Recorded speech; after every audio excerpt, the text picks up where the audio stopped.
Parte 3. El hábito equivale a 10 naturalezas. Punto 1. Educación basada en la ley natural.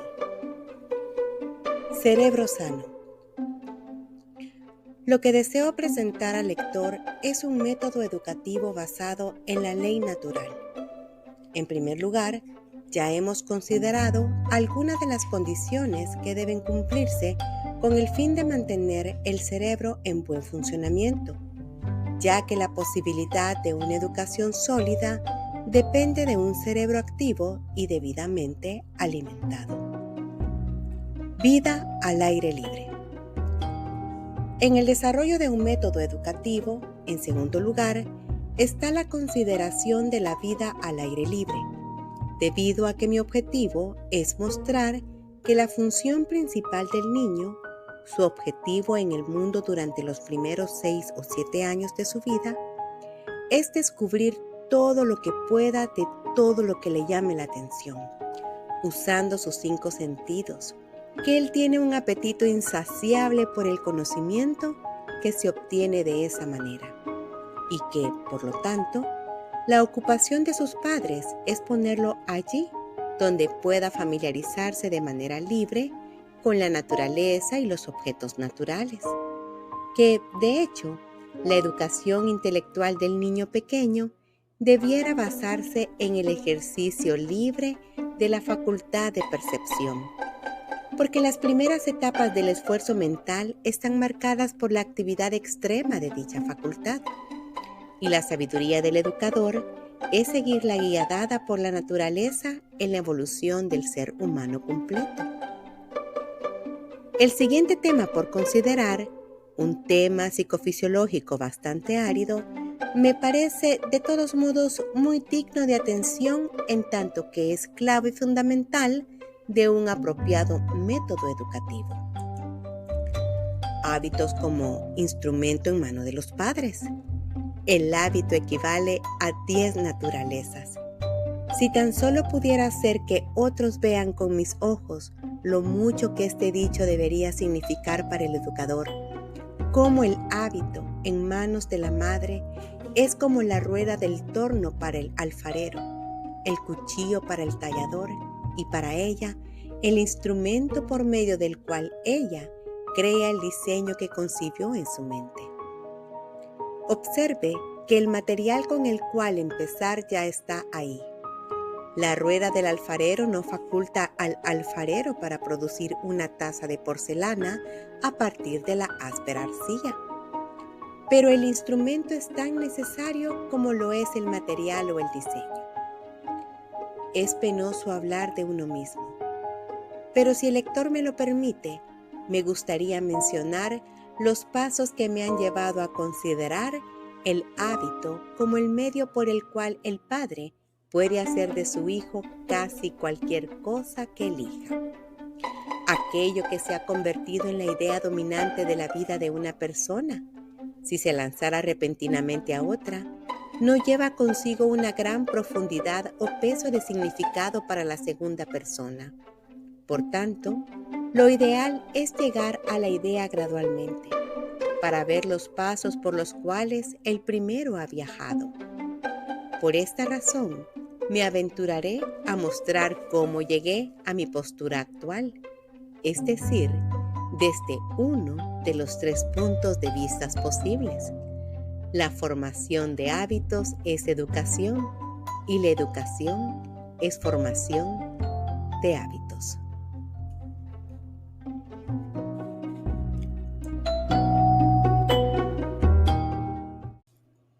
Punto 2. Los niños carecen de la facultad de la autoimposición. Un callejón educativo sin salida. Hace algunos años escuchaba del púlpito al menos un domingo al mes. El hábito equivale a 10 naturalezas. En ese tiempo yo recién había comenzado a enseñar y era joven y apasionada por mi trabajo. Para mí era una gran cosa ser maestra. Yo creía que era inevitable que el maestro dejara su huella en los niños y que, Si algo salía mal, si algún niño iba mal en la escuela o fuera de ella, era la culpa del maestro. Mi entusiasmo juvenil superaba todas las responsabilidades a mi haber. Pero, a pesar de todo este celo, lo decepcionante fue que no sucedió nada extraordinario. Los niños se portaban bien en términos generales, porque eran hijos de padres que habían sido criados con cierto esmero. Pero estaba claro que se comportaban de acuerdo con lo que era parte de su naturaleza. Las falencias que tenían, las mantenían. Las virtudes que poseían, las ponían en práctica tan irregularmente como antes.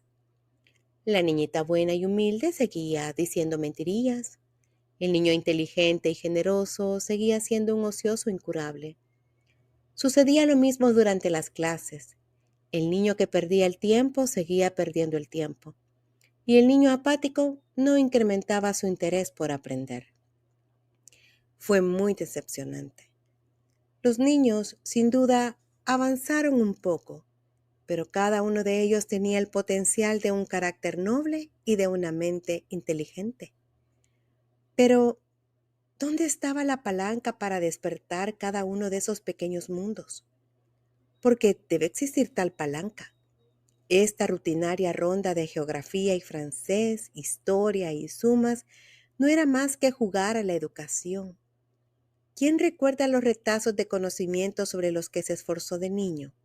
¿Y acaso aplicarse unas pocas horas en la vida posterior no causaría mayor efecto que un año de monotonía en cualquier materia aprendida en la infancia? Si la educación tiene como objetivo garantizar el progreso paso a paso del individuo y la raza, debe significar algo más que el diario esfuerzo invertido en tareas triviales que hoy se conocen como educación. El amor, la ley y la religión como fuerzas educativas. Durante mi búsqueda de literatura sobre educación, aprendí mucho de varias fuentes, aunque no pude encontrar lo que me pareció una guía completa, es decir, alguna obra cuyo pensamiento abarcase las posibilidades contenidas en la naturaleza humana de un niño, y que al mismo tiempo midiera el alcance de la educación. Reconocí cómo la enseñanza religiosa ayudaba a los niños, les daba facultades y motivos para el esfuerzo continuo y elevaba sus deseos hacia las mejores cosas. Vi hasta qué punto la ley restringía del mal y el amor impulsaba hacia el bien. Pero con estas grandes ayudas desde afuera y desde arriba, existía todavía la deprimente sensación de estar trabajando en educación a oscuras. El avance realizado por la juventud en las facultades morales e incluso intelectuales era como el de una puerta sostenida con bisagras. Hoy, una oscilación hacia adelante y mañana de vuelta donde estaba, con poco progreso notorio de un año al otro, aparte de poder hacer sumas más difíciles y leer libros más complejos. La razón de que los niños sean incapaces del esfuerzo constante. La reflexión dejó en evidencia el porqué del fracaso, y es que había un cálido resplandor de rectitud en el corazón de cada uno de los niños, pero todos ellos eran incapaces de hacer un esfuerzo constante, porque no tenían fuerza de voluntad, ninguna facultad para obligarse a hacer lo que sabían que debían hacer. En este punto, sin duda, son atingentes las funciones de los padres y los maestros, quienes deberían ser capaces de hacer que el niño haga lo que el niño no puede obligarse a realizar. No obstante, es un entrenamiento deficiente requerir que el niño se haga dependiente de la influencia personal. Por el contrario, le corresponde a la educación encontrar alguna forma de suplementar esa debilidad de la voluntad que es la ruina de la mayoría de nosotros, así como de los niños.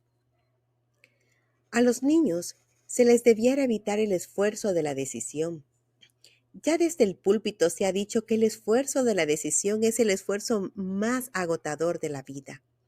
Y si eso es aún cierto en cuanto a nosotros mismos, incluso cuando la decisión sea sobre cuestiones insignificantes de salidas aquí o allá, de comprar o no comprar, con toda seguridad, no es justo dejar a los niños todo el trabajo del esfuerzo de la voluntad cada vez que tenga que elegir entre lo correcto y lo incorrecto.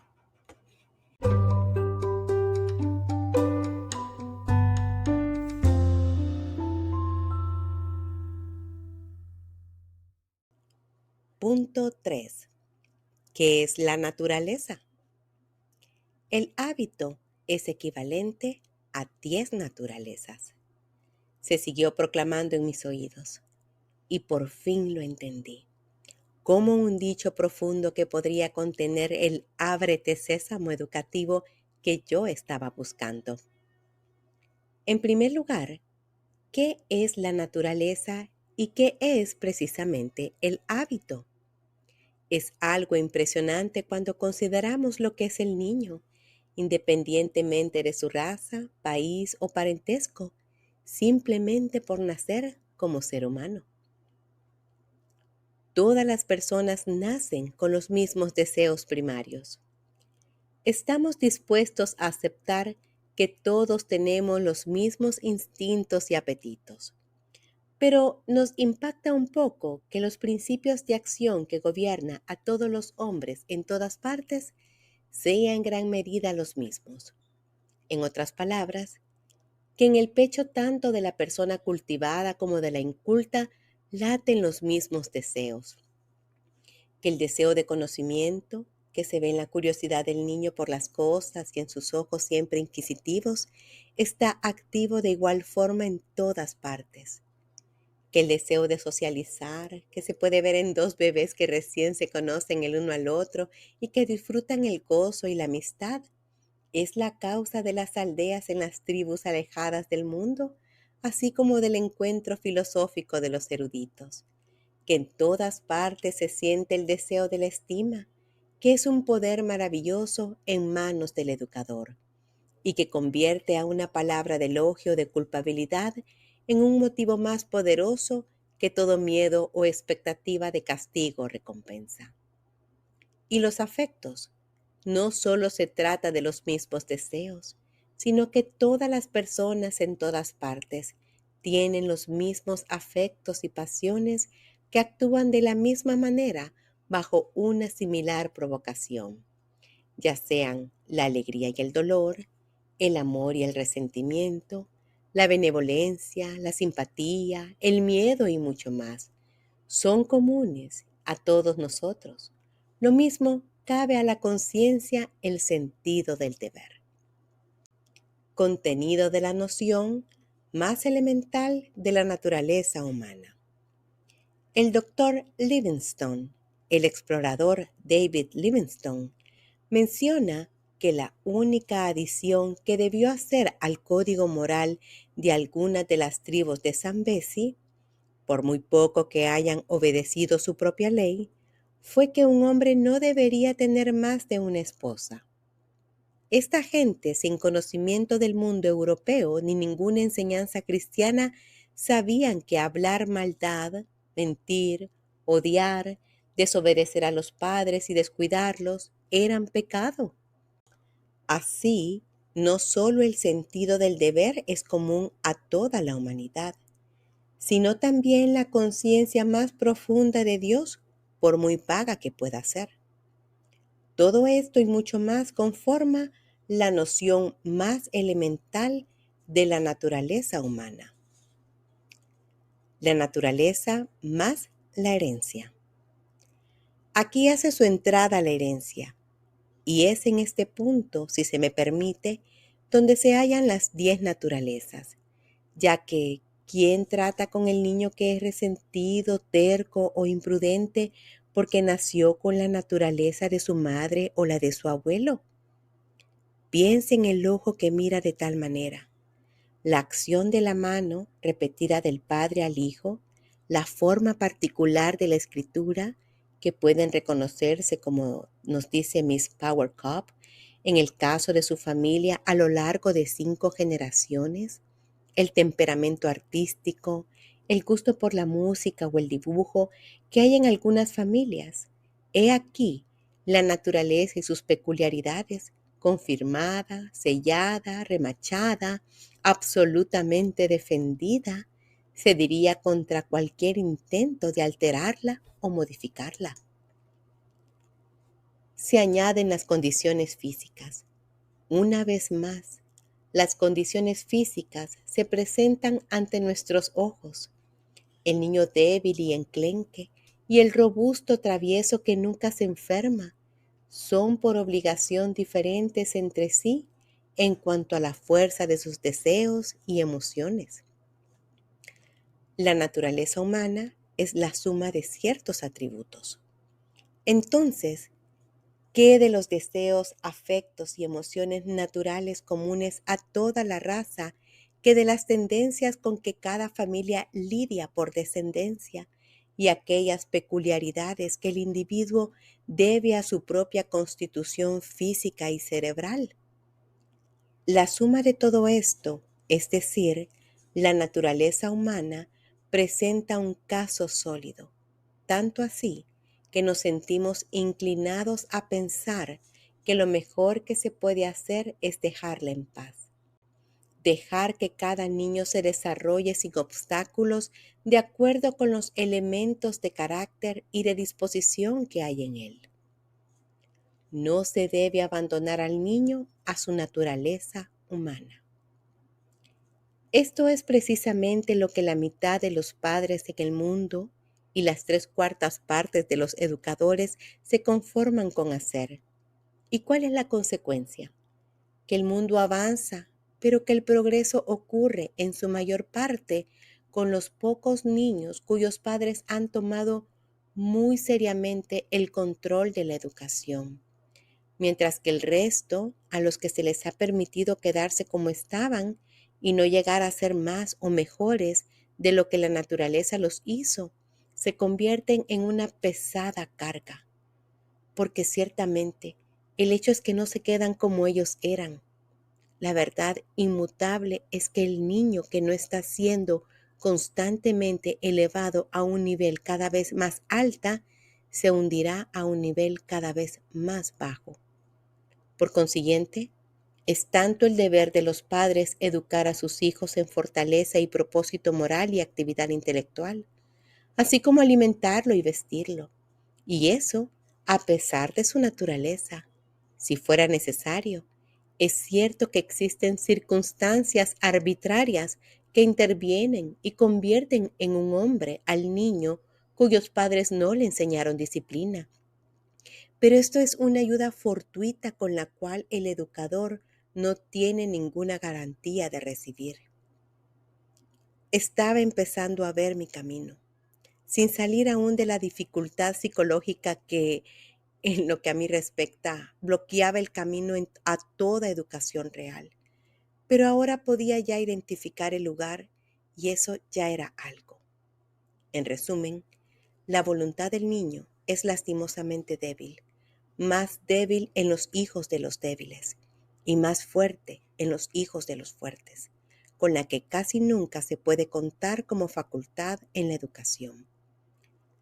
La naturaleza del niño, su naturaleza humana, al ser la suma de lo que él es como ser humano y de lo que le corresponde por su origen y lo que él es como resultado de su propia constitución física y mental, tal naturaleza es incalculablemente fuerte. El problema que enfrenta el educador.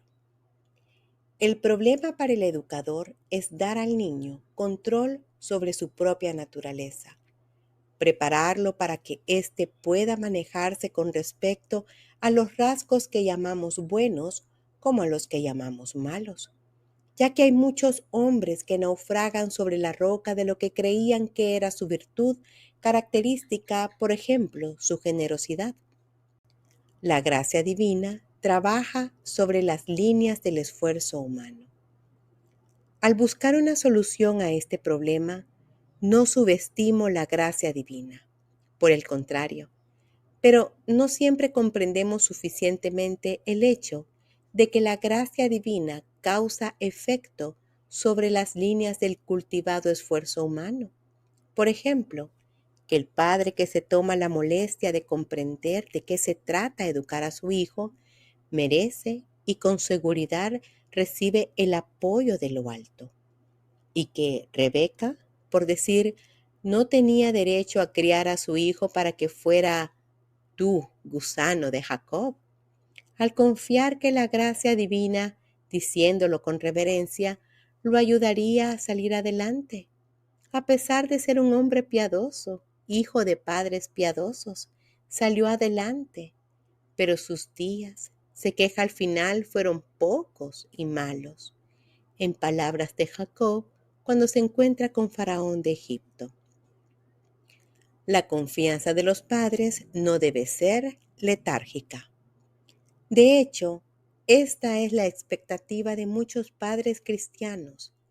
Dejan que el niño crezca libre como la zarza silvestre, produciendo sin control lo que hay en él, ya sean espinas, flores ásperas, frutas insípidas, confiando, ellos dirán, que la gracia de Dios podará, arreglará la tierra y arreglará las ramas rebeldes que yacen por todos lados, y su confianza no siempre está fuera de lugar. Pero el pobre hombre sufre angustia, se desgarra en el proceso de recuperación que sus padres podrían haberle evitado si hubieran entrenado los primeros brotes que pronto se convertirían en el carácter de su hijo. La naturaleza, por tanto, aunque es fuerte, no es invencible, y en el mejor de los casos, no se le debe permitir a la naturaleza una cabalgata desenfrenada. Bocado y brida, mano y voz lograrán lo mejor posible de la naturaleza si se toma el control de su entrenamiento a tiempo. Pero deje que la naturaleza haga lo que quiera hacer, tal como los ponis salvajes, y ni la espuela ni el látigo lo amansarán.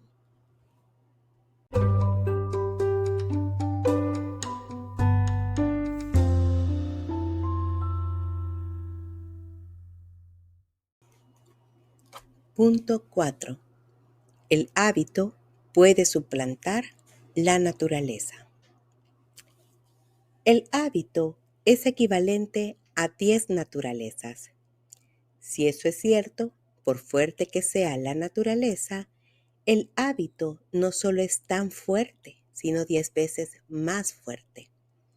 Aquí entonces tenemos a alguien más fuerte que ella, capaz de vencer a este hombre fuerte armado.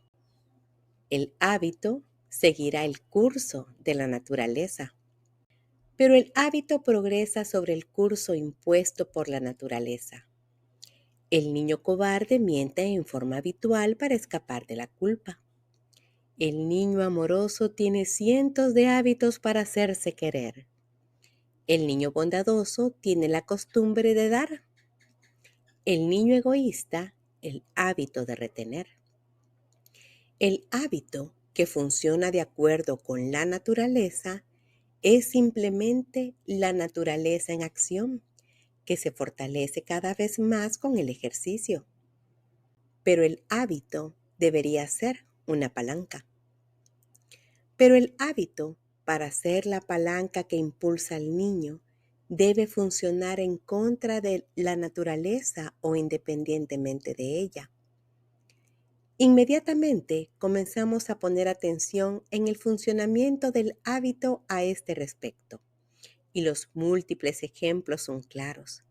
Existen los niños entrenados en hábitos de cuidado que nunca machan su ropa, aquellos entrenados en hábitos reticentes que nunca hablan de lo que se hace en casa y responden a preguntas indiscretas con un no sé.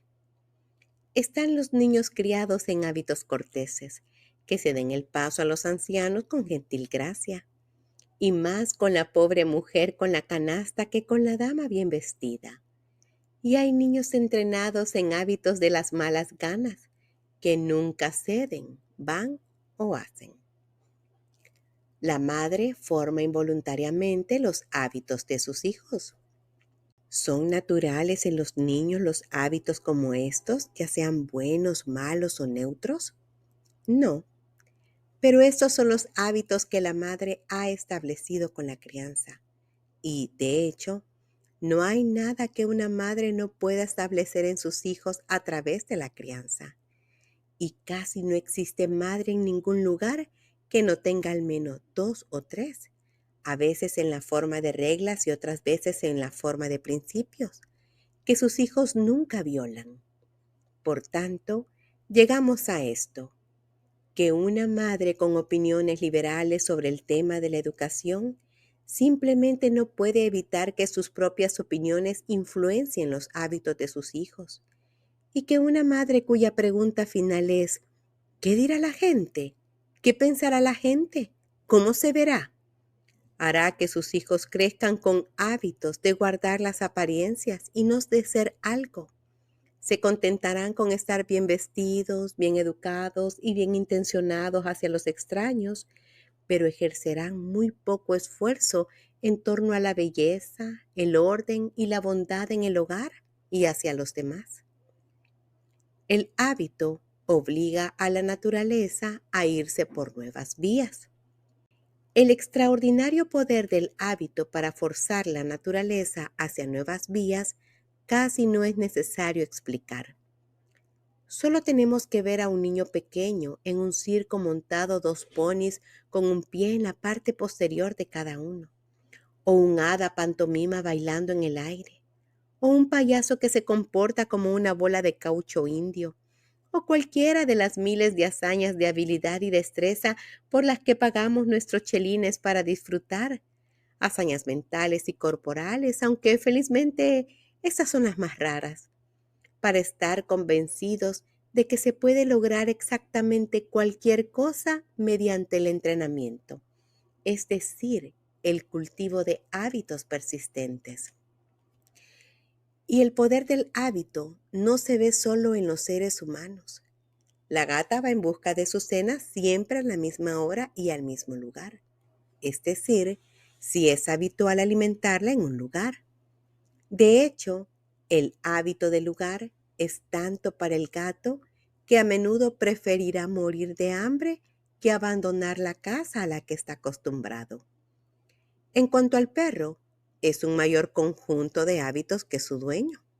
Esparza las migajas por los gorriones a las 9 en punto todas las mañanas, y a las 9 vendrán a desayunar, haya o no migajas. Darwin se inclina a pensar que el terror y la evasión mostrados hacia el hombre por las aves silvestres y los animales menores es simplemente una cuestión de hábito transmitido. Nos cuenta cómo aterrizó en ciertas islas del Pacífico donde los pájaros nunca habían visto al hombre antes, y se abalanzaron sobre él y volaron a su alrededor con total valentía. Para hablar sobre algo más familiar al hogar, ¿qué evidencia del dominio del hábito es más triste y abrumadora que los hábitos del borracho, por ejemplo, en el cual persiste, a pesar de la razón, la conciencia, el propósito y la religión, motivos que, ¿acaso no deberían influir en un ser pensante? Los padres y los maestros deben establecer vías de hábito. Nada de esto es nuevo. Siempre hemos sabido que el uso es una segunda naturaleza y que el hombre es un conjunto de hábitos. No fue el hecho, sino la aplicación del hecho y la fisiología del hábito, las ideas novedosas y extremadamente valiosas para mí, y espero que puedan ser de alguna utilidad para el lector. Por ejemplo, para mí fue novedad concebir que corresponde a los padres y a los maestros establecer líneas de hábito sobre las cuales la vida del niño puede correr de aquí en adelante con pequeñas sacudidas o fracasos involuntarios y pueda avanzar en la dirección correcta con el mínimo de esfuerzo.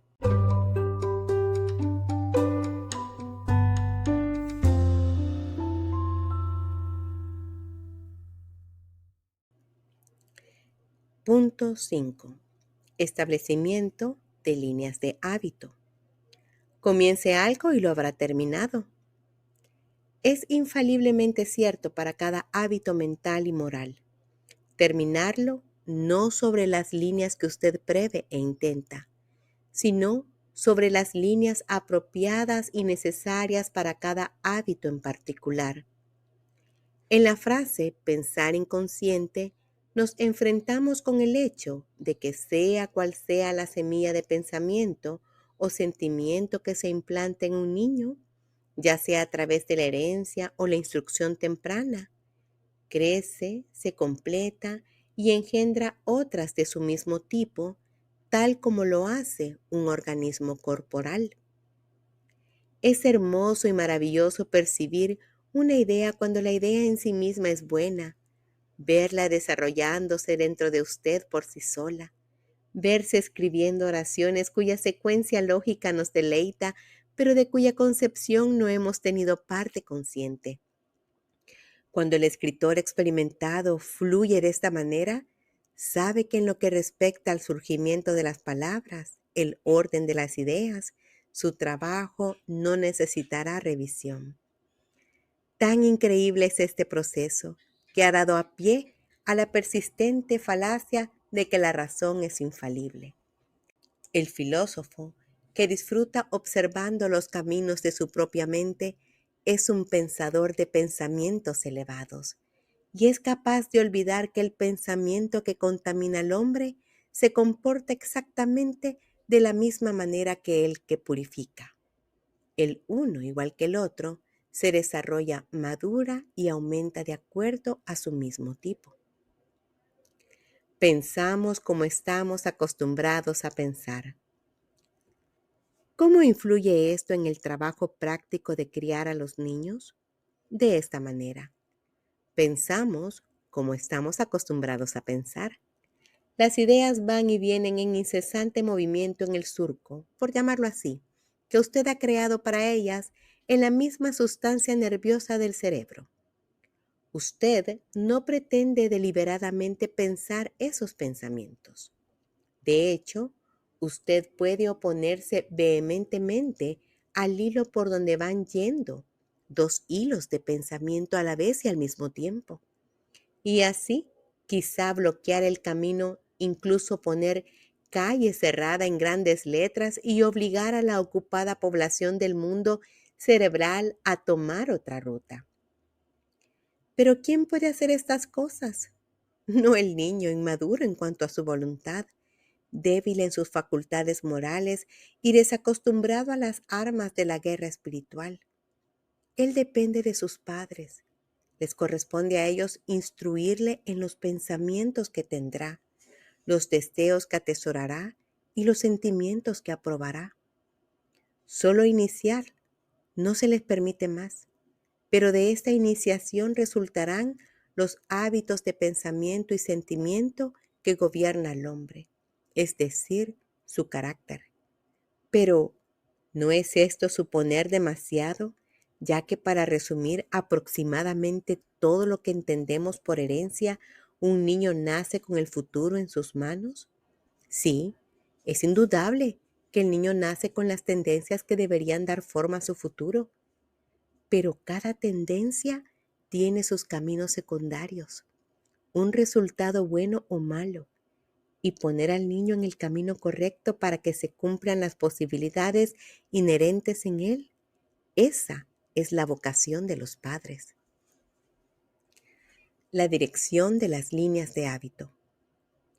Esta relación del hábito con la vida humana, tal como los rieles sobre los que se moviliza una locomotora, es quizás la más sugerente y útil para el educador, porque así como es en general más fácil para la locomotora seguir su camino en los rieles de escapar de ellos y generar un desastre, también es más fácil para el niño seguir líneas de hábitos cuidadosamente establecidas que salir peligrosamente de esas líneas. De ello se deduce que este asunto de establecer líneas hacia el deshabitado país del futuro del niño es un asunto muy serio y de gran responsabilidad para los padres. Le corresponde a ellos considerar bien los rieles por los cuales el niño debe viajar con provecho y placer. Y a través de estos rieles establecer líneas tan atractivamente suaves y fáciles que el pequeño viajero las siga a toda velocidad sin detenerse para considerar si elige o no ir por ese camino. El hábito y el libre albedrío. Sin embargo, suponiendo que realizar una determinada acción múltiples veces en forma ininterrumpida forma un hábito que puede ser fácil de seguir o no, y que, si se persiste aún más en el hábito, sin sus interrupciones, se convierte en una reacción instintiva que es bastante difícil de quitar, continúa en ello aún más, durante años, y el hábito posee la fuerza de 10 naturalezas, y no se puede dejar excepto haciéndose violencia a uno mismo. Considere todo esto, y también el hecho de que es posible formar en el niño el hábito de hacer y de decir, incluso de pensar y sentir, todo lo que es deseable que él haga o diga, piense o sienta. Y quizás no le está quitando el libre albedrío al niño y lo convierte en una simple máquina gracias a este excesivo cultivo al que se le somete. El hábito rige el 90% de nuestros pensamientos y actos. En primer lugar, ya sea que usted elija o no tomarse la molestia de formar hábitos, es el hábito el que regirá el 90% de la vida del niño. Por tanto, él es aquel autómata que se acaba de describir. Que el niño se convierta en una criatura de hábitos es un hecho que no le determinan los padres, ya que todos somos meras criaturas de hábitos. Pensamos nuestros pensamientos habituales, charlamos sobre las mismas cosas habituales, hacemos los mismos recorridos triviales, las tareas ordinarias, sin ningún esfuerzo autodeterminante de la voluntad en absoluto. Si así no fuera, si tuviéramos que pensar, deliberar sobre cada tarea del baño o a la mesa, la vida sería insoportable. Nos desgastaría el esfuerzo de la decisión repetido a perpetuidad. Agradezcamos, por lo tanto, que la vida no sea tan laboriosa. Cientos de veces actuamos o pensamos sin necesidad de elegir y determinar más que una sola vez.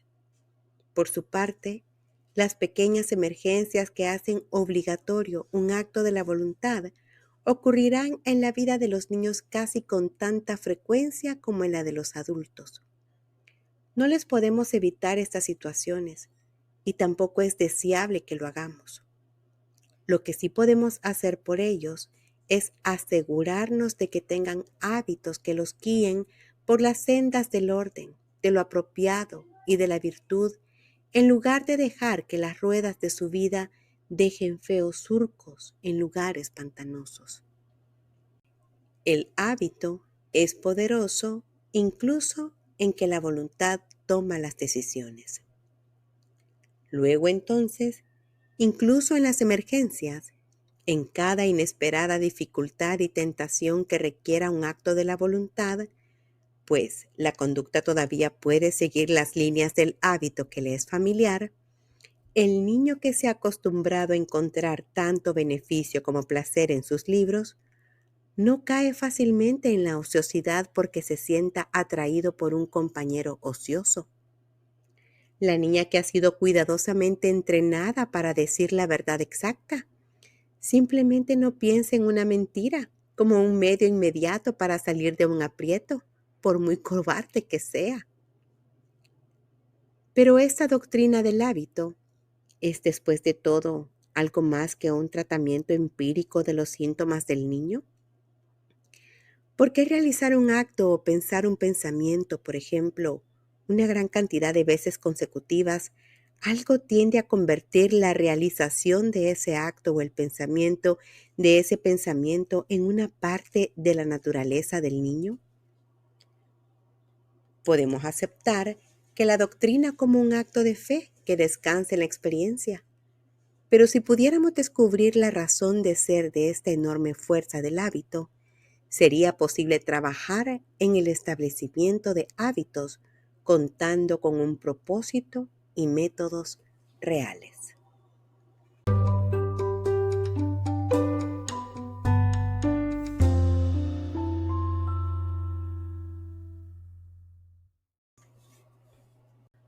Punto 6.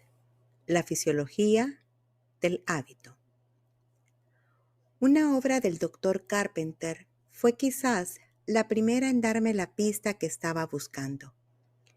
En su Fisiología mental, una obra muy interesante, por cierto, él investiga la analogía entre la actividad física y mental y muestra que ambas se relacionan en cuanto a que el efecto de una es la causa de la otra. Los tejidos en crecimiento se forman en función de los modos de acción. Una descripción aproximada de la doctrina que propugna la escuela que representa el Dr. Carpenter consiste en que los tejidos, tales como el tejido muscular, por ejemplo, sufren de un constante desgaste y de igual constante reparación. Incluso esos modos de acción muscular que consideramos naturales como caminar y estar erguido, son en realidad el resultado de una laboriosa educación, al igual que muchos modos de acción que adquirimos conscientemente, como escribir o bailar, que se vuelven perfectamente fáciles y naturales. ¿Por qué? Porque la ley de los tejidos en constante crecimiento es que se formen de acuerdo con los modos de acción que se les exija realizar. Es el caso del cerebro que envía repetidamente a los músculos sometidos al control nervioso el mensaje de que realicen una determinada acción. Tal acción se vuelve automática en el centro inferior y la más leve sugerencia del exterior la producirá sin ninguna intervención del cerebro. Por lo tanto, las articulaciones y los músculos de la mano del niño se adaptan muy pronto al modo de acción requerido para sostener y guiar el bolígrafo. Observe que no se trata de que el niño aprenda mentalmente cómo usar su pluma, a pesar de sus músculos, sino que los músculos nuevos en crecimiento asumen su forma de acuerdo con la acción que se requiere de ellos. He aquí la explicación de todas las hazañas del saltimbanqui, un artista que realiza acrobacias y saltos en público, que parecen simplemente imposibles para los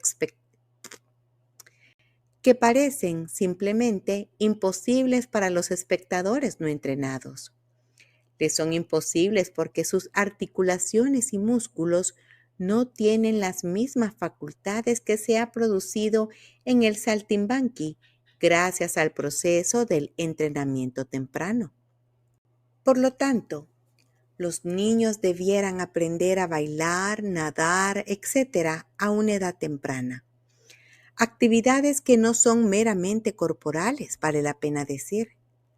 Aquí tenemos la razón por la cual los niños deberían aprender a bailar, montar a caballo, nadar, hacer gimnasia, toda forma de actividad que requiere entrenamiento de los músculos a una edad temprana.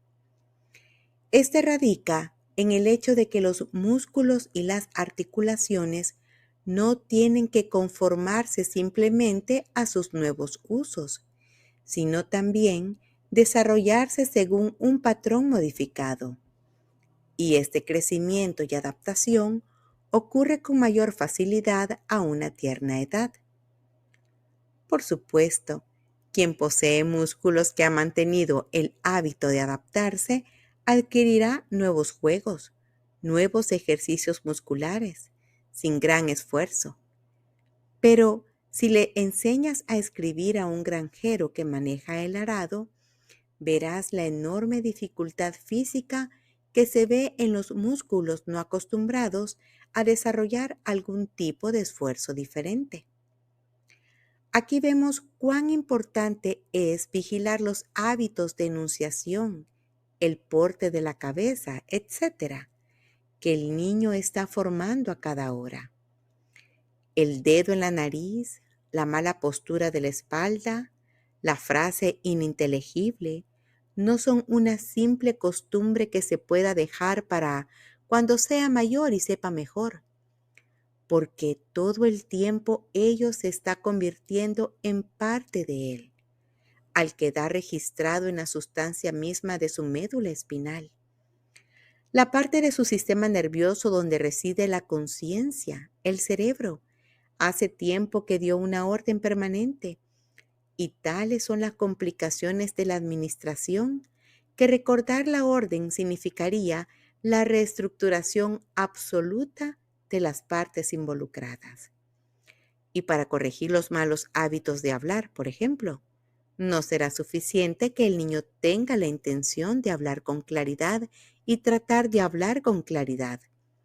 No podrá hacerlo habitualmente hasta que se haya producido un nuevo crecimiento en los órganos de la voz mientras hace esfuerzos para formar el nuevo hábito. Los hábitos morales y mentales dejan su huella en los tejidos físicos. Pero prácticamente todos saben que el cuerpo y cada una de sus partes se adapta muy fácilmente a los usos que se le dan. Sabemos que si un niño se acostumbra a pararse sobre un pie, empujando así un hombro hacia arriba, el hábito probablemente terminará en la curvatura de la columna vertebral, que permitir hombros caídos y en consecuencia un pectoral contraído. Es preparar el camino para la enfermedad pulmonar. Las consecuencias físicas de los malos hábitos de ese tipo son tan evidentes que no podemos cegarnos a la relación de causa y efecto. Y estamos menos preparados para admitir que los hábitos que no parecen ser en ningún sentido físicos, hábitos de la impertinencia, de la veracidad, del orden, también deberían dejar su huella en un tejido físico, y ese efecto físico probablemente se deba a la enorme fuerza del hábito. Sin embargo, cuando consideramos que el cerebro físico, es el órgano extremadamente delicado mediante el cual pensamos, sentimos, deseamos, amamos, odiamos y adoramos, no es sorprendente que esté siendo modificado por el trabajo que debe realizar. Para decirlo de manera pintoresca, es como si cada tren de pensamiento frecuente hiciera un surco en la sustancia nerviosa del cerebro en la que los pensamientos corrigen ligeramente por su propia voluntad, y estos solo puede salirse de los rieles con un esfuerzo extremo de nuestra voluntad. Hilos de pensamiento persistente. Por lo tanto, la dueña de la casa sabe que cuando sus pensamientos son libres de seguir su propio curso, se van a los cuidados de la casa o a la despensa, a la cena de mañana o a la ropa para el invierno. Es decir, el pensamiento corre por el surco que, por así decirlo, ya se ha usado al repetirlo constantemente. Los pensamientos de la madre se centran en sus hijos, del pintor en las imágenes, del poeta en la poesía. Los del ansioso jefe de hogar puede ser en el dinero ocasionalmente, hasta que en un momento de presión inusual, sus pensamientos golpeen una y otra vez esos surcos gastados por el uso, y se nieguen a correr por otro surco, hasta que el pobre hombre pierde la razón, simplemente porque no puede sacar sus pensamientos del surco creado en la sustancia de su cerebro. De hecho, allí radica la locura, para cada uno de nosotros, en el persistente acoso de cualquier hilo de pensamiento sobre el tejido cerebral.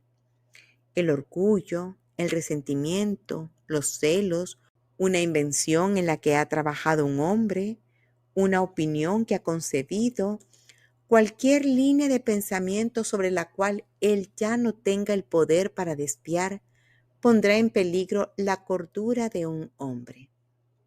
Generación incesante del tejido cerebral. Si amamos, odiamos, pensamos, sentimos, adoramos, a expensas del esfuerzo físico real del cerebro y el consiguiente desperdicio del tejido, cuán enorme debe ser el trabajo de ese órgano con el que nosotros, de hecho, hacemos todo. Incluso muchos de esos actos cuya ejecución final recae en las manos o los pies. Es cierto, y para reparar este desgaste excesivo, el cerebro consume la mayor parte de los nutrientes proporcionados por el cuerpo. Como ya hemos visto, un sexto o un quinto de toda la sangre en el cuerpo va a reparar los desgastes en la casa del rey.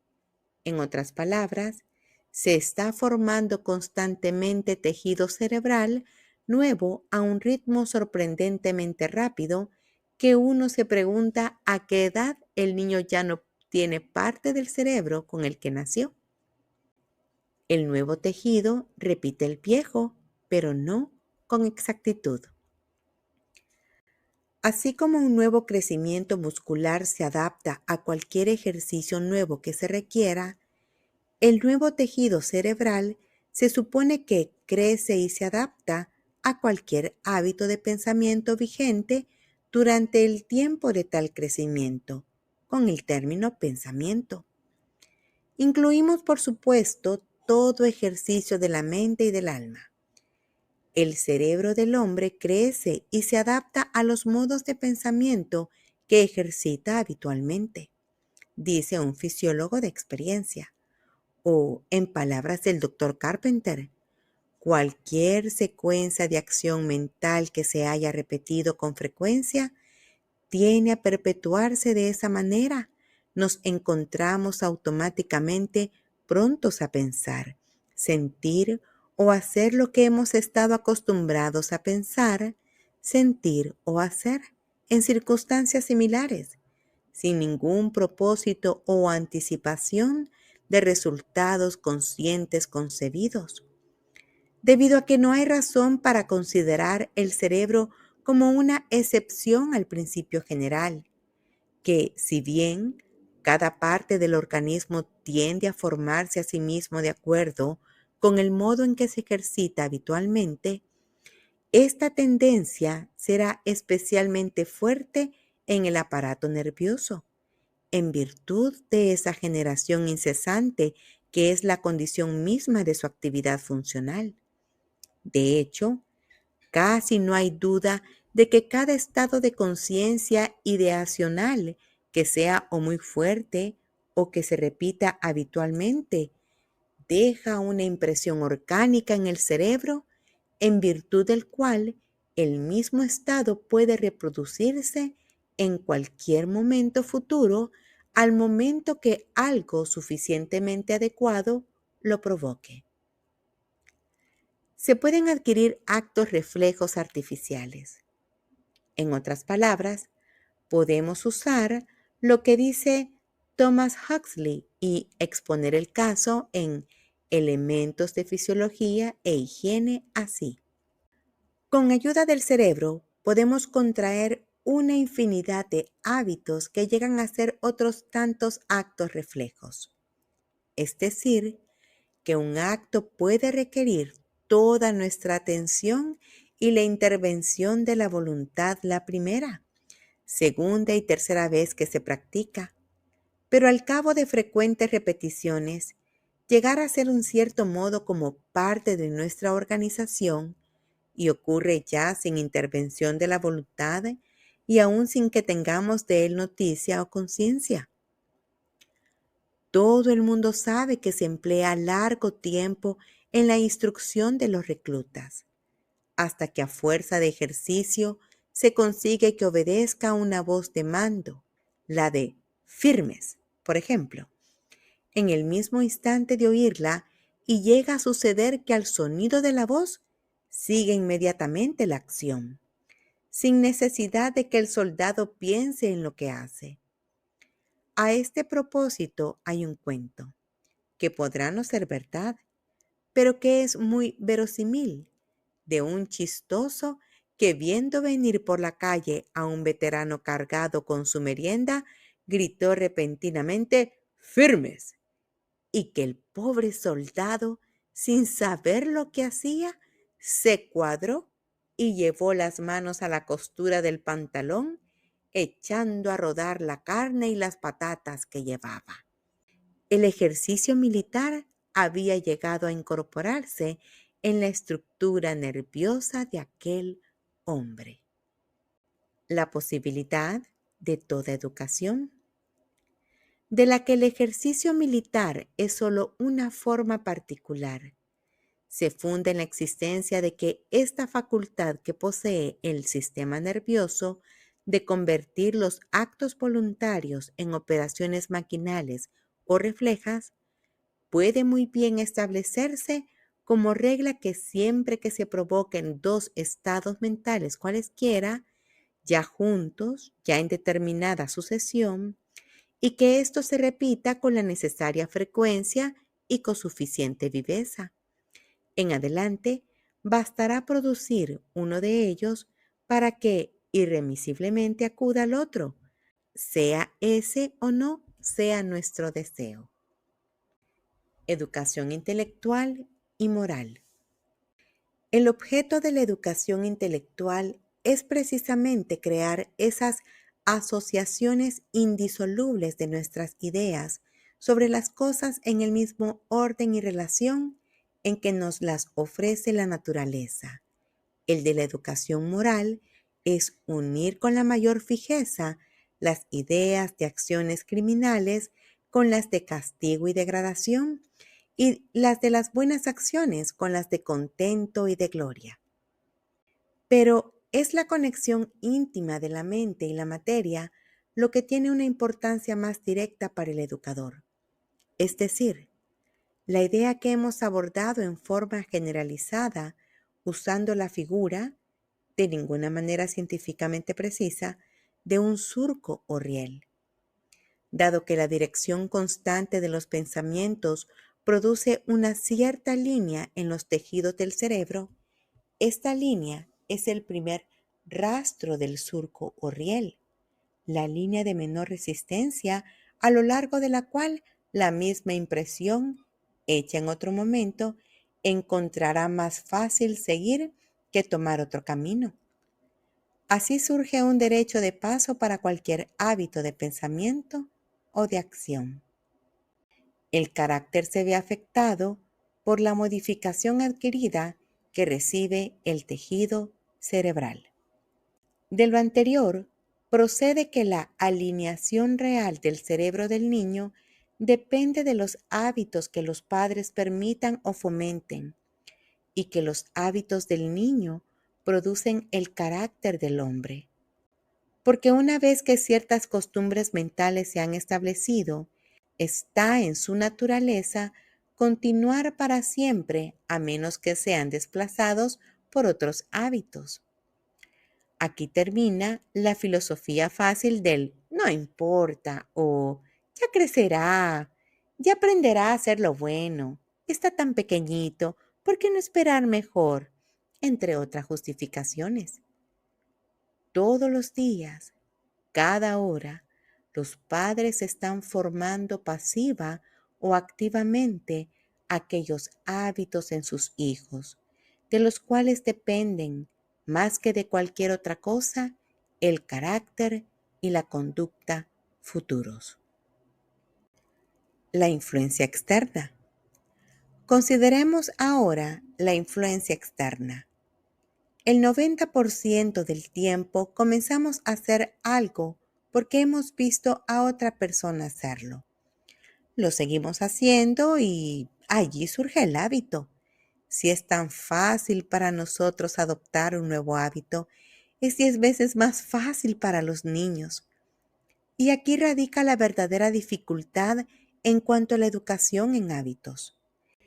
Es necesario que la madre esté siempre alerta para cortar de raíz el mal hábito que sus hijos pueden estar adquiriendo de otros adultos en el hogar o de otros niños.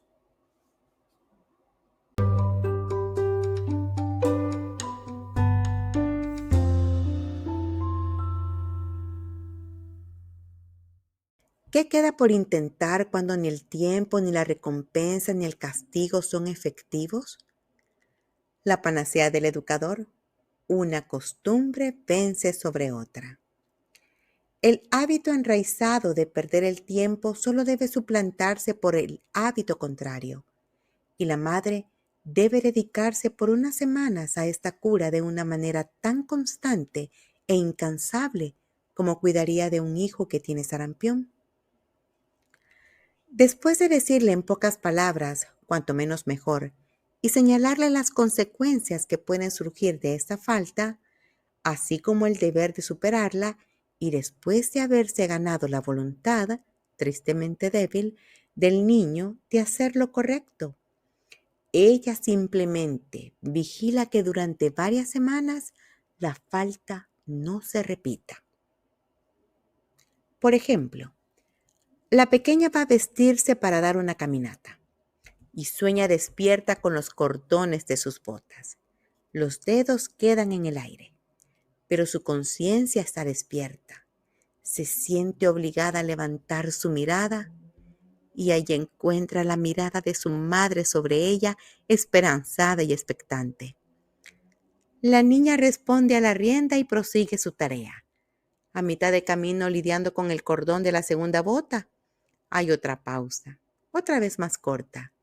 Otra vez mira ella hacia arriba y otra vez prosigue lo que está haciendo. Las pausas van disminuyendo día a día. Los esfuerzos son más constantes. Se fortalece la joven e inmadura voluntad y se adquiere el hábito de una acción rápida. Después de esa primera charla, lo mejor es que la madre se abstenga de una palabra más sobre el tema. Tanto su mirada, expectante, no reprochadora, como un toque lo más ligero posible cuando la pequeña nuevamente se distraiga, serán los únicos instrumentos efectivos. Y muy pronto se desarrolla el siguiente diálogo. ¿Crees que puedes prepararte en 5 minutos hoy sin mí? Oh, sí, madre. No digas que sí a menos que estés completamente segura. Lo intentaré. Y la pequeña lo intenta y tiene éxito. En este momento, la madre se sentirá tentada a relajar sus esfuerzos, pasar por alto un poco de dilación porque la querida pequeña se ha estado esforzando tanto. Hacer esto es absolutamente fatal. El hecho es que el hábito de dilatar y perder el tiempo ha generado un registro considerable en la sustancia misma del cerebro del niño. Durante semanas de curación, el nuevo crecimiento ha estado borrando el surco anterior y ya se está formando el surco de un nuevo hábito. Permitir que se revierta el mal hábito anterior es botar todo lo que se ha ganado. Formar un buen hábito se logra en pocas semanas, pero protegerlo es un trabajo incesante, aunque para nada afanoso. Una palabra más.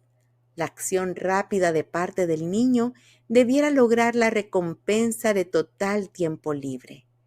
Un tiempo para hacer exactamente lo que quiera, que no se otorgue como un favor, sino que se vaya acumulando, sin palabras, como un derecho adquirido. El hábito es un deleite en sí mismo. Excepto por este inconveniente, la formación de hábitos en los niños no es una tarea laboriosa, ya que la recompensa va de la mano con el esfuerzo. Debido a que un hábito es deleite en sí mismo, la pobre naturaleza humana está consciente de lo fácil que es repetir cualquier cosa sin esfuerzo y por lo tanto, formar un hábito, disminuir gradualmente la sensación de esfuerzo en un acto dado, es placentera. Esta es una de las rocas que, a veces, divide a las madres. Pierden de vista el hecho de que un hábito, incluso un buen hábito, se convierte en un verdadero placer. Y cuando el niño realmente ha formado el hábito de hacer cierta cosa, su madre imagina que el esfuerzo es tan grande para él como al principio. que la virtud en él es lo que hace continuar este esfuerzo y que, por cierto, se merece de recompensas y un poco de relajación. Entonces lo dejará interrumpir el nuevo hábito unas cuantas veces y luego continuará de nuevo. Pero ya no continuará como lo hacía, continuará de nuevo, pero enfrentando obstáculos. La pequeña relajación, entre comillas, que ella permitió a su hijo significó la formación de otro hábito contrario, que debe superarse antes de que el niño regrese a donde estaba antes. De hecho, lo único que esta compasión mal encaminada por parte de las madres es lo que hace difícil entrenar a un niño en buenos hábitos, ya que está en la naturaleza del niño adoptar hábitos tan amablemente como el bebé toma la leche de su madre. Tacto, vigilancia y persistencia. Por poner como ejemplo un hábito sin mayor importancia, excepto en cuanto a la consideración hacia los demás, la madre desea que su hijo adquiera el hábito de cerrar la puerta cuando él entra o sale de la casa o de una habitación. Tacto, vigilancia y persistencia son las cualidades que debe cultivar en sí misma, y con estos se sorprenderá de la disposición con la que el niño adquiere el nuevo hábito. Etapas en la formación de un hábito. Juanito, dice ella con voz alegre y amable, quiero que recuerdes algo con todas tus fuerzas. Nunca entres o salgas de una habitación en la que alguien se encuentra sin cerrar la puerta. Pero, ¿y si lo olvido, madre? Yo intentaré recordártelo. Pero tal vez yo tenga mucha prisa. Siempre debes hacer el tiempo para hacerlo. Pero, ¿por qué, madre? Porque no es cortés incomodar a las personas que se encuentran en la habitación. Pero si vuelvo a salir inmediatamente. Aún así, cierra la puerta cuando entres. Puedes abrirla nuevamente al salir. ¿Crees que puedes recordarlo? Lo intentaré, madre. Muy bien. Yo observaré cuántos pocos olvidos tienes.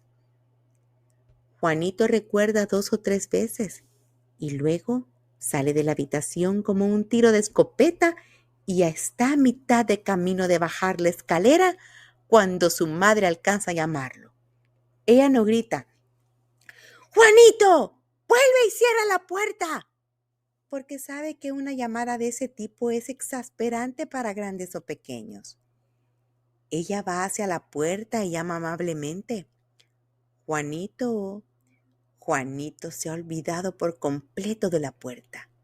Se pregunta qué quiere su madre y vuelve curioso para encontrarla sentada y ocupada como antes. Ella levanta la vista, mira hacia la puerta y dice, dije que trataría de recordártelo. ¡Ay, se me olvidó!, dice Juanito. Sonó malherido y cierra la puerta esa vez, y la siguiente, y la siguiente. Pero en realidad el niño no tiene mucha facultad para recordar y la madre tendrá que adoptar varios pequeños dispositivos para recordarle. Pero de 2 cosas ella tendrá cuidado: que él nunca se escape sin cerrar la puerta y que ella nunca permita que el asunto sea una causa de fricción entre ella y el niño, tomando la posición de su aliado amigable para ayudarlo contra ese mal recuerdo. Muy pronto, después de quizá 20 cierres de la puerta sin omisión alguna, el hábito comienza a formarse. Juanito cierra la puerta como si nada y su madre lo mira con alegría entrar en una habitación, cerrar la puerta, sacar algo de la mesa y salir, cerrando la puerta nuevamente. Un escenario peligroso. Ahora que Juanito siempre cierra la puerta, La alegría y el triunfo de su madre comienza a mezclarse con una lástima irrazonable. Pobre niño, se dice a sí misma, es muy bueno de su parte tomarse tantas molestias por algo tan sencillo solo porque se le pide. Ella piensa que todo el tiempo el niño está haciendo un esfuerzo por ella, perdiendo de vista el hecho de que el hábito se ha vuelto fácil y natural, que de hecho Juanito cierra la puerta sin saber que lo hace. Ahora llega el momento crítico. Un día cualquiera, Juanito está tan entusiasmado con un nuevo deleite que el hábito, que aún no está completamente formado, lo olvida y está a medio camino por las escaleras antes de pensar en la puerta.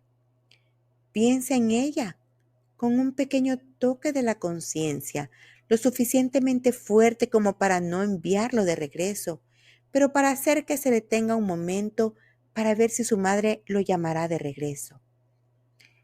Ella se ha dado cuenta de la omisión y se dice a sí misma, pobrecito, se ha portado tan bien con este hábito durante tanto tiempo, lo dejaré pasar una vez.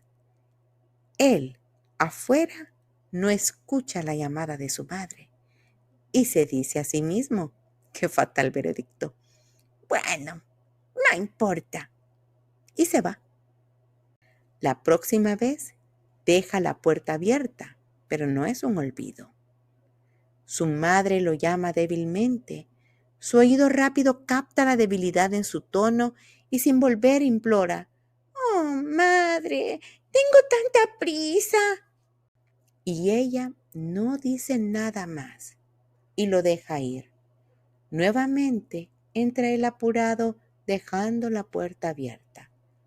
«Juanito», dice la madre advirtiéndole.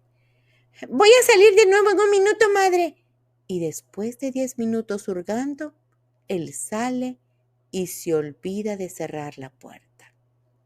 La relajación en mal momento de la madre le ha hecho perder todo el terreno ganado.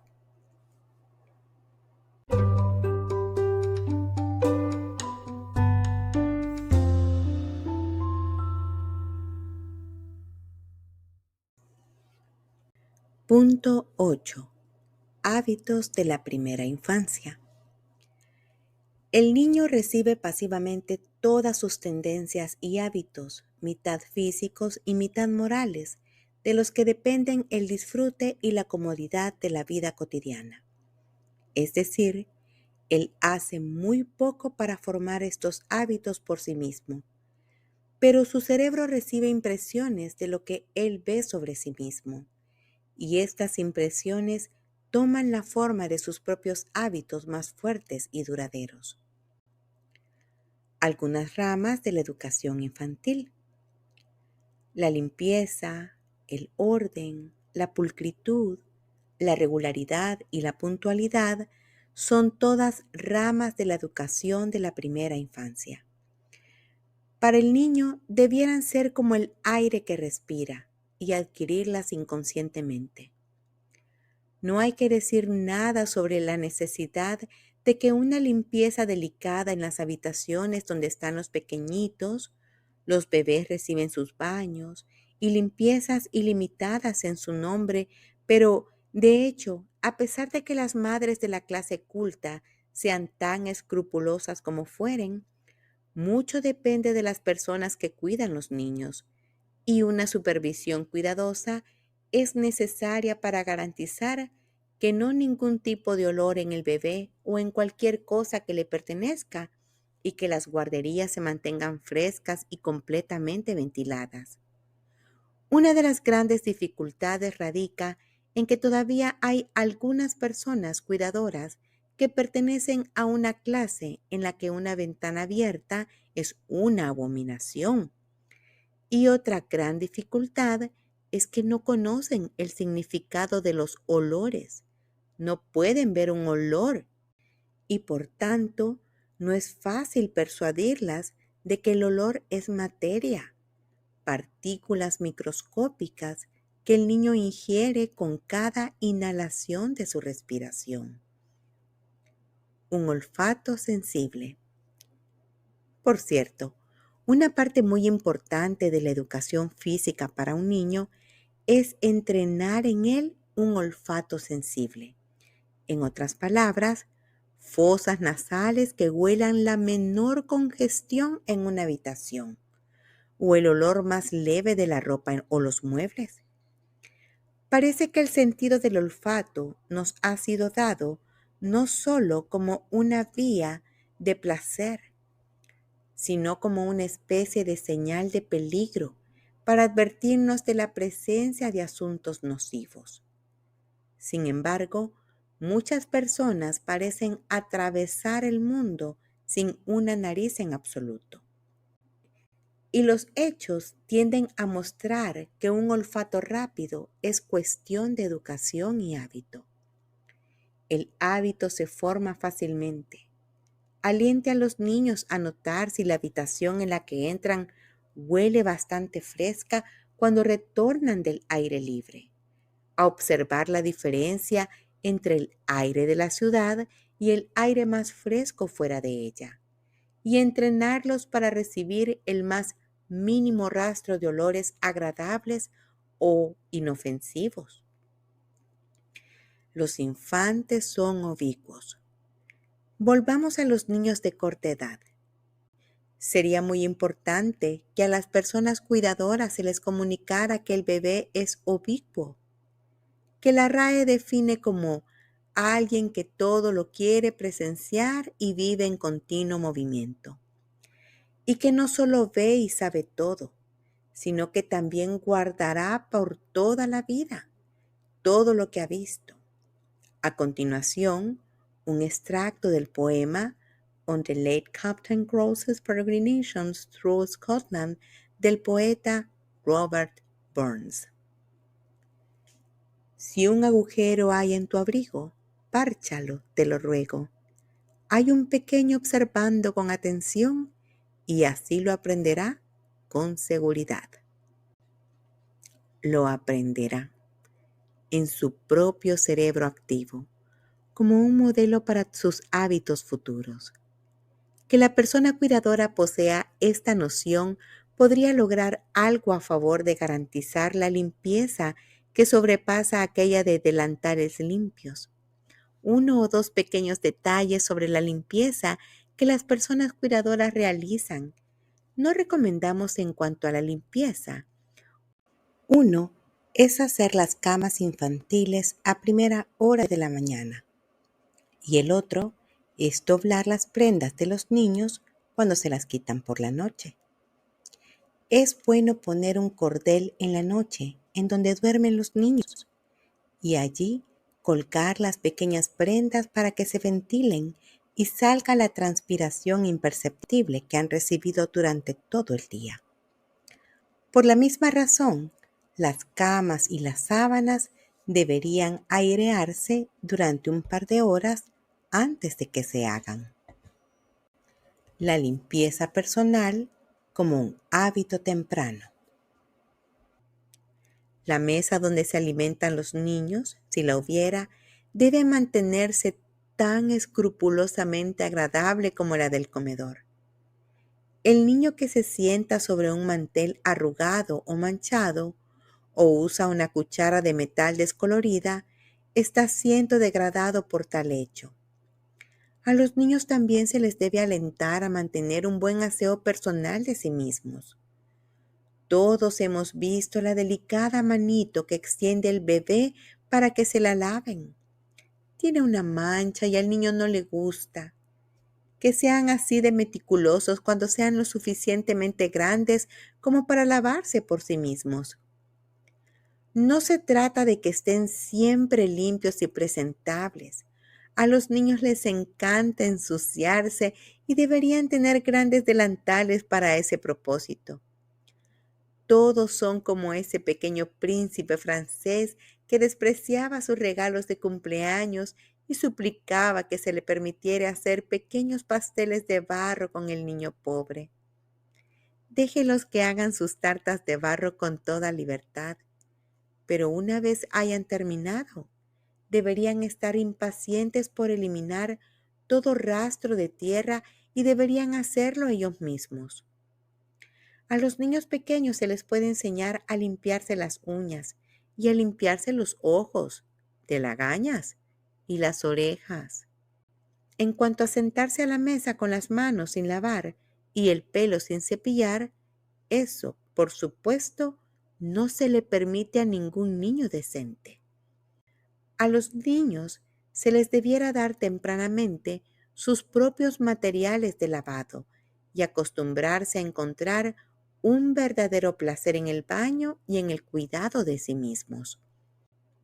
No hay razón por la que un niño de 5 o 6 años no se lave completamente a sí mismo sin someterlo a la tortura del jabón en los ojos y las maniobras de parte de los adultos que los niños odian y con justificada razón.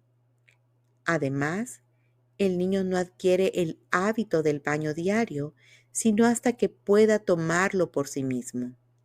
Y es importante que este hábito se forme antes de que comience la era temeraria de la vida escolar. Modestia y pureza.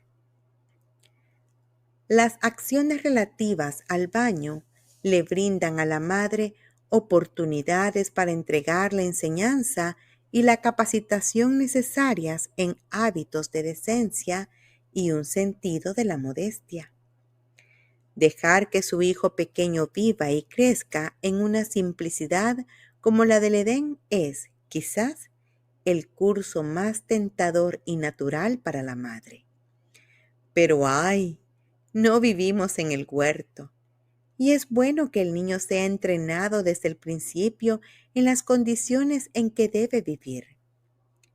Tanto para el niño más pequeño como para nuestros primeros padres, existe aquello que está prohibido. En la temporada de la obediencia incuestionable, hágale saber que Dios Todopoderoso no le permite hablar, pensar, exhibir y manejar su cuerpo, excepto cuando se trate de la limpieza. Esto será más fácil para la madre si habla del corazón, los pulmones, etc., que también no se nos permite mirar ni manipular, pero que están tan encerrados en paredes de carne y hueso que no podemos alcanzarlos.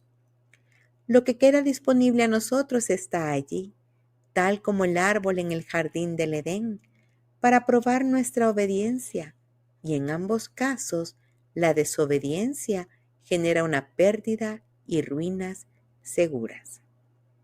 El hábito de la obediencia y el sentido del honor. El sentido de la prohibición del pecado en la desobediencia será una maravillosa protección contra el conocimiento del mal para el niño criado en hábitos de obediencia. Y aún más efectivo será el sentido del honor y del deber. El mismo motivo de los mandamientos apostólicos sobre este tema. Deje que la madre renueve este cargo con seriedad en la víspera, por ejemplo, de cada cumpleaños, permitiendo al niño que sienta que al obedecer en este asunto puede glorificar a Dios con su cuerpo, enseñándole a vigilar cada acercamiento del mal. Rezar diariamente para que cada uno de sus hijos se mantenga en pureza ese día. Ignorar las posibilidades del mal en esta área es exponer a niños a riesgos terribles. Al mismo tiempo, recuerde que las palabras destinadas a obstaculizar pueden ser la causa del mal y que una vida llena de intereses y actividades saludables es una de las medidas preventivas más seguras del vicio secreto. El orden es esencial. Lo que se ha dicho sobre la limpieza se aplica también al orden, tanto orden en las habitaciones de los niños pequeños como en los hábitos de orden de quienes los cuidan. Una cosa es de importancia en este sentido, que la habitación de los niños no debiera convertirse en la bodega de muebles en desuso o desgastados de la casa, o tazas resquebrajadas, platos descascarados, jarras y las teteras con boquillas rotas no deben estar allí.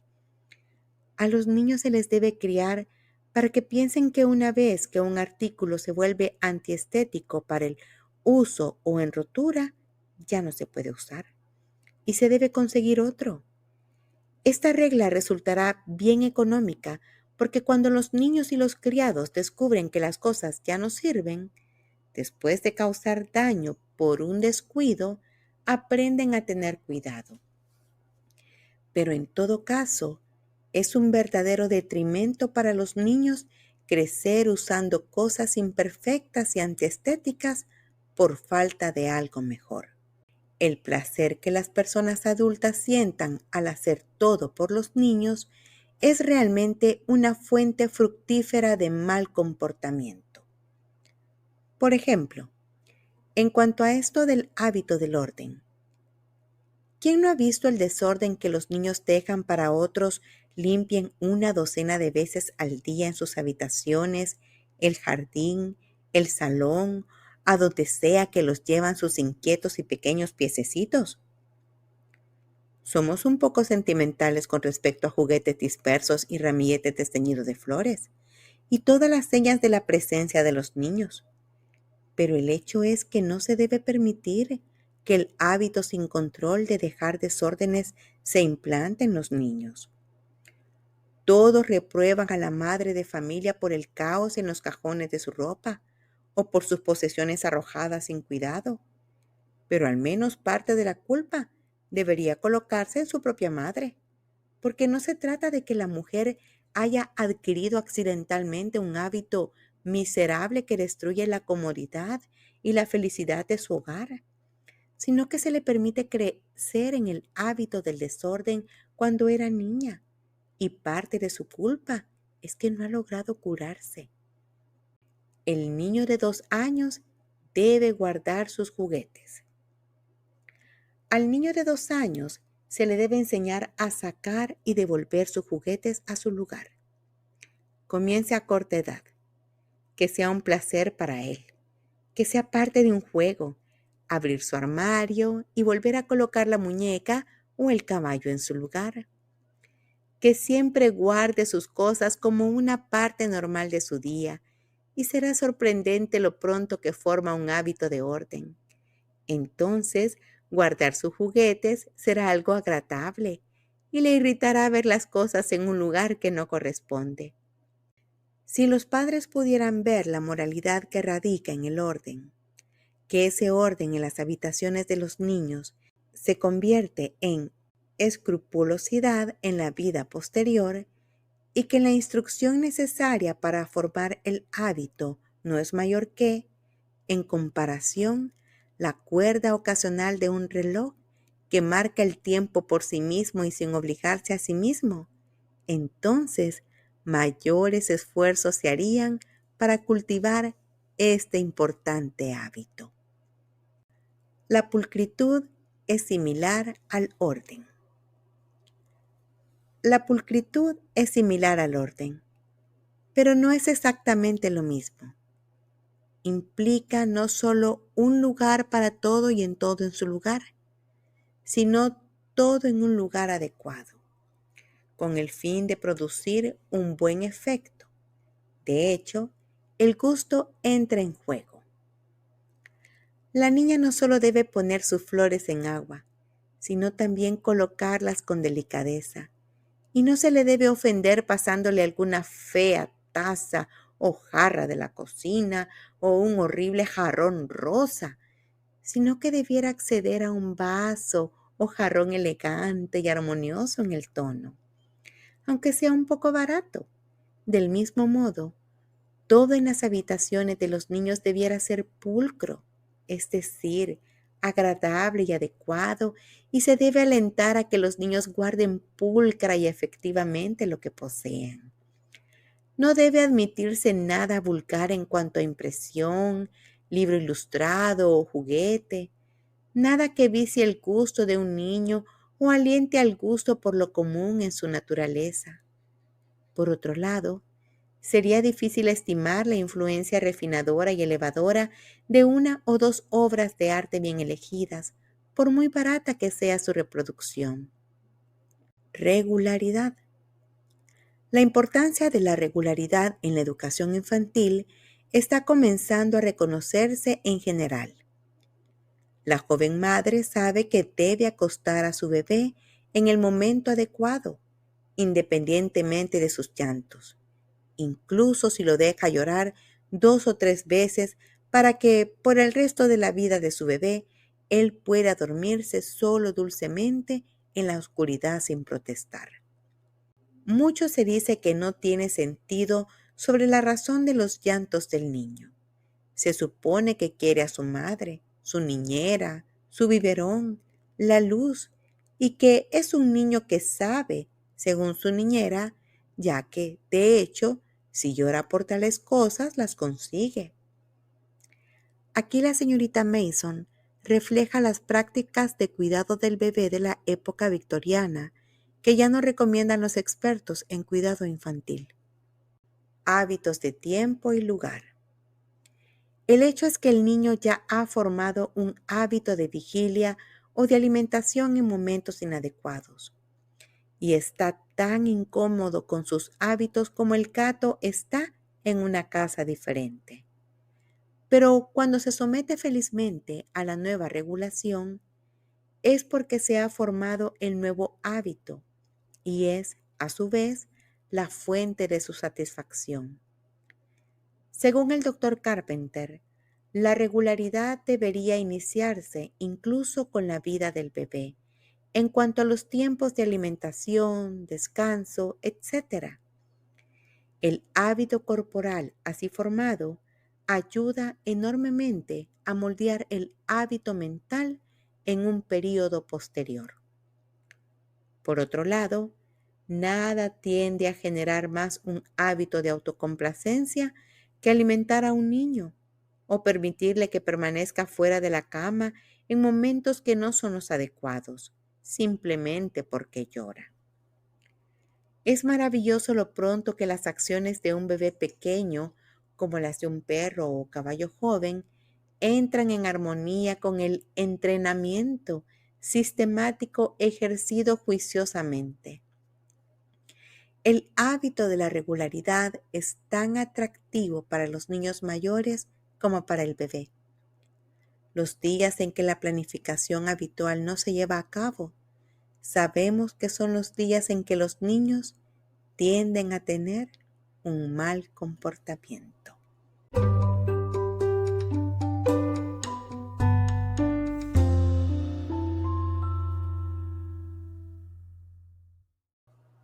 Punto 9. El ejercicio físico. Importancia del ejercicio cotidiano. Ya abordamos en abundancia el tema del entrenamiento natural del ojo y de los músculos en la sección anterior, la vida al aire libre, a lo cual solo agregaré una cosa, que el placer del niño en el movimiento ligero y fácil, como el deleite del buen jinete en el manejo de su propio cuerpo cuando monta su caballo, ya sea bailando, haciendo ejercicios de repetición o gimnasia, algún tipo de ejercicio físico juicioso, debiera ser parte de la rutina diaria de todo niño. La gimnasia sueca, Swedish Drill en inglés, es de especial valor y muchos de los ejercicios son adecuados para los niños más pequeños. Ciertas cualidades morales entran en juego en los movimientos alertas, la atención del ojo, las respuestas rápidas e inteligentes, pero a menudo sucede que los niños bien comportados fallan en estos puntos por falta de entrenamiento físico. Ejercicios en buenos modales. Que los niños repitan los buenos modales, que ensayen pequeñas obras jugando. María es la dama que pregunta cuál es el camino al mercado. Harry es el chico que le dirige y así sucesivamente. Que hagan un ejercicio de postura, los ojos al frente, las manos quietas, la cabeza alta, que inventen un centenar de situaciones con su comportamiento propio, atesorando sugerencias que se les dé para que se guíen. Pero ese tipo de ejercicio debe intentarse cuando los niños son pequeños, antes de que la tiranía de la vergüenza ajena se establezca. Aliéntelos a admirar y enorgullecerse en los movimientos ágiles y ligeros y que eviten el paso burdo y el movimiento hacia el exterior de las extremidades al caminar. Entrenamiento del oído y la voz. El entrenamiento del oído y la voz es una parte extremadamente importante de la cultura física. Que los niños se ejerciten en los sonidos puros de las vocales, en la enunciación de las consonantes finales. No les permitan que omitan partes de las palabras o las deformen. Ejemplos pertinentes en español podrían ser veniste en vez de viniste, aiga en vez de haya, de entrar en vez de entrar, fuistes en vez de fuiste, pescado en vez de pescado, andó en vez de anduvo. Decir algo como está ahí la palabra, etc. Hágalos pronunciar palabras difíciles como imperturbabilidad, anticlericalismo, impermeabilidad con gran precisión después de escucharlas una sola vez. El francés o cualquier otro idioma extranjero, al ser enseñado oralmente, es de inmenso valor, ya que entrena tanto el oído como la voz. El hábito de la música. En cuanto al entrenamiento musical, es difícil decir cuánto de lo que se denomina gusto y de habilidad musicales heredadas son el resultado de escuchar y producir sonidos musicales constantemente. El hábito de la música, que ocurre en las familias musicales y con lo cual crece el niño. El señor Hula sostuvo que el arte de cantar es un hábito formado, el cual se puede y se debe dar a todos los niños. Por supuesto, el hábito transmitido debe tenerse en cuenta. Es una pena que la instrucción musical que recibe la mayoría de los niños sea aleatoria, que no se les capacite, por ejemplo, a través de ejercicios cuidadosamente graduados de oído y voz, con el fin de producir y distinguir los tonos y los intervalos musicales. Dejemos a los niños tranquilos. En conclusión, permítame decir que la educación de los hábitos es exitosa en la medida que le permite a la madre dejar a sus hijos tranquilos, sin irritarlos con órdenes y direcciones perpetuas, un barrido continuo de «haz esto, no hagas eso», sino dejándolos tomar su propio camino y crecer, habiéndose asegurado primero que tomarán el camino correcto y crecerán con un propósito fructífero. El jardinero, es cierto, cava y poda, atiende su árbol de duraznos y le pone un tutor, pero eso solo ocupa una pequeña fracción de la existencia del árbol, porque el resto del tiempo el jardinero deja que el aire fresco, el sol y la lluvia hagan su trabajo. El resultado son jugosos duraznos. Pero ay del jardinero que no haga su parte, porque sus duraznos no serán mejores que un fruto amargo e inapetecible.